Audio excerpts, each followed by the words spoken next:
This is Hidden Killers Week in Review. A look back at the most prolific stories of the week. This is the Hidden Killers podcast with Tony Brueski. Featuring former FBI Special Agent and Chief of the Counterintelligence Behavioral Analysis Program, Robin Dreeke. Alec Murdaugh doesn't look like he's going to be seeing the light of day other than in a prison yard for pretty much the rest of his life. 40 years is what he was sentenced to in his financial crimes trial.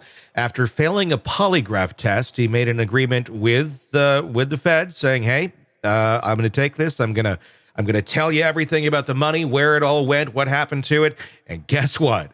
Alec Murdaugh can't stop lying.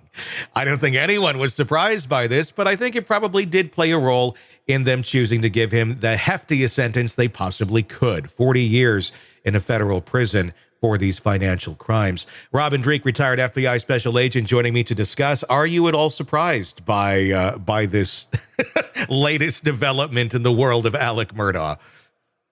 Yes and no. And I say yes and no because I'm never surprised by the level of delusion of Alec Murdaugh. But surprise in the polygraph, polygraph is such a wonky piece of technology. It's challenging because the polygraph measures physiological responses to stimulus. Mm-hmm. I don't know because I don't know the details about how and why, but in general, if you believe what's coming out of your mouth and even if you've planted false memories inside yourself and you're now spewing out your mouth and you're wired up to the box, as they say, you'll pop normal. You won't say, they won't say you're lying because again, when you have a physiological response to something you're saying and you know it's a falsehood, we generally as human beings have a response to that. And that's what the machine measures. But if you believe your own lies, like when I worked Russians and I worked Russian counterintelligence in the FBI, we would polygraph, not because we wanted to, but we'd be mandated to polygraph some of our sources that were Russians, that were Russian intelligence officers. They never pop positive for lying because they believe everything coming out of their mouth. I mean, you put Putin on a polygraph, he believes all that garbage coming out of his mouth because that's so. Alec Murdaugh, in this case, I think he probably believes everything coming out of his mouth. Except he failed. I know, which is even kind of funnier because, he doesn't even. So in other words, he doesn't even believe his own lies. I guess and that's an interesting, thing because I think a lot of us have been wondering, does he believe these lies? Does he just tell himself something and then that's how he operates because he truly believes it? This kind of showed us maybe not. Maybe he doesn't believe. He's just can't stop lying for whatever reason. And now I'm not a licensed polygraph examiner. I just worked very closely with him. I had him on my behavioral team.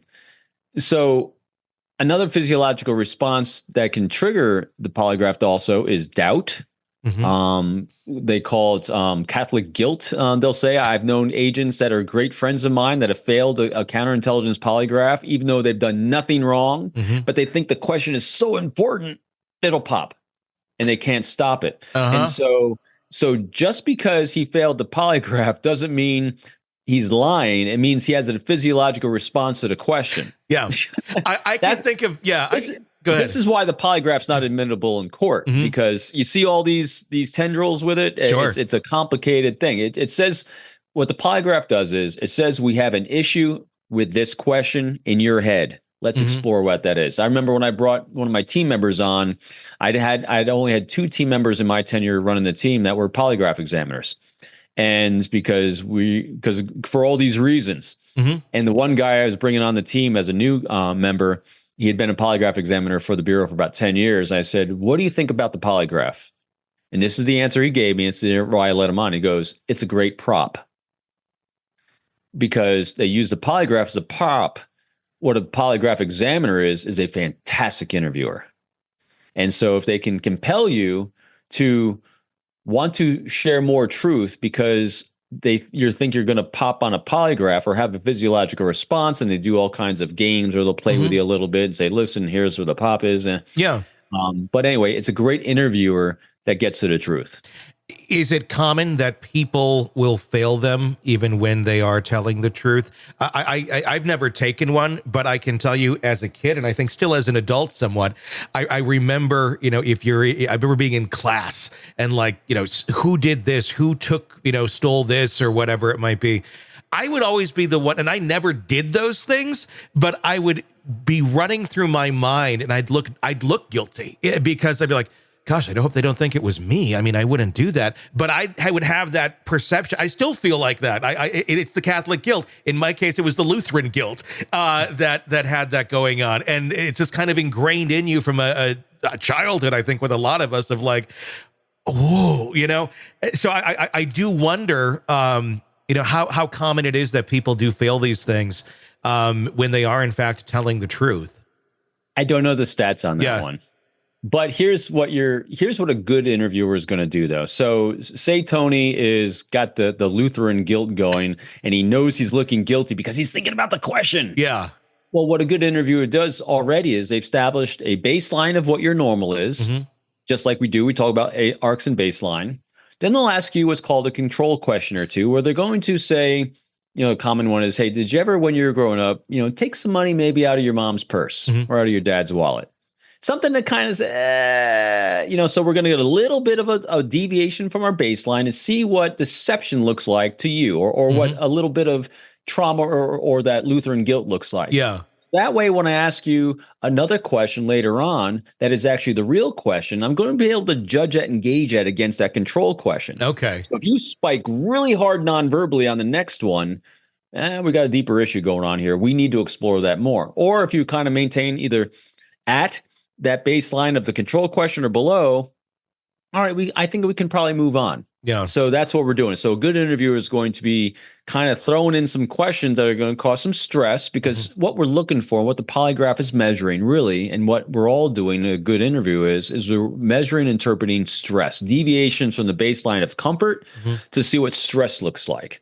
And when we got spikes of stress, that's what a good interviewer is going to start exploring, what causes stress.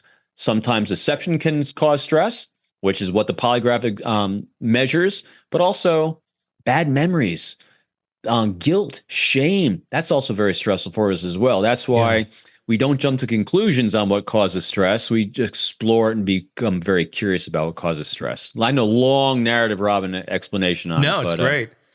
One more on Alec. Obviously, it looks like he's behind bars for the rest of his life, even if the murder conviction is overturned.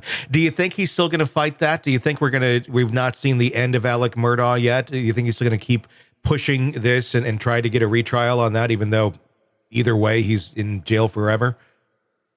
I wish I could figure him out. I don't know. I really, my initial impressions on him were, all right, we got a drug addict because he was addicted, and so I think that ruled a lot of his unhealthy behaviors. I think he came up he had a family arc of feeling safe and control of his environment because they basically ran the whole area, his whole family for generations.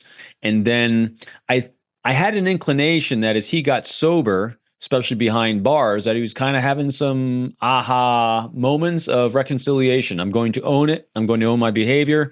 And maybe because of the court clerk, I might be able to overturn one and maybe not serve the rest of my life in jail if I can own it in one area and show contrition here. So I really thought he might be kind of trying to find a way maybe not to die in jail, but maybe spend the last only year of life maybe outside of jail, by being honest, forthright, and transparent with his behavior. But I don't know. It's kind of gone all. And then we learned it's Alec Murdaugh.